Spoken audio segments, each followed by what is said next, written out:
Suis-je un entrepreneur? Suis-je un salarié? On imagine encore trop souvent que ces deux catégories sont opposées. Le salarié accepte l'autorité d'un employeur en échange d'un salaire. L'entrepreneur décide et développe son activité en toute autonomie.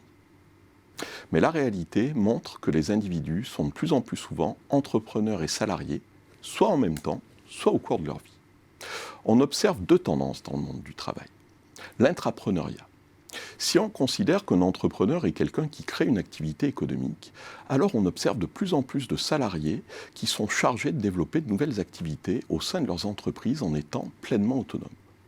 Ces entrepreneurs internes, ou intrapreneurs comme on les qualifie, sont des salariés qui portent dans leur entreprise des projets de création d'activités nouvelles. L'entrepreneuriat hybride. Il y a de plus en plus de personnes qui ont une activité entrepreneuriale en parallèle de leur activité salariée, avec le statut d'auto-entrepreneur ou plutôt de micro-entrepreneur, comme on devrait le dire aujourd'hui. Ce statut permet de conduire de front deux activités en parallèle. Cet entrepreneuriat hybride est un phénomène en développement.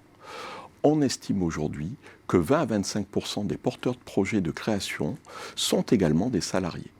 Cela leur permet d'avoir une activité entrepreneuriale pour avoir un complément de revenus, un complément d'activité, mais aussi pour maintenir une activité salariée qui leur permet de tester à moindre coût leur concept avant de se lancer à leur compte. Si le constat est sans appel pour les personnes à un moment donné, ce phénomène est encore renforcé par la prise en compte de la carrière. Chacun d'entre nous a environ 42 ans de carrière à réaliser, si ce n'est plus. On observe de plus en plus le passage d'un statut à l'autre selon les opportunités ou les contraintes de la vie.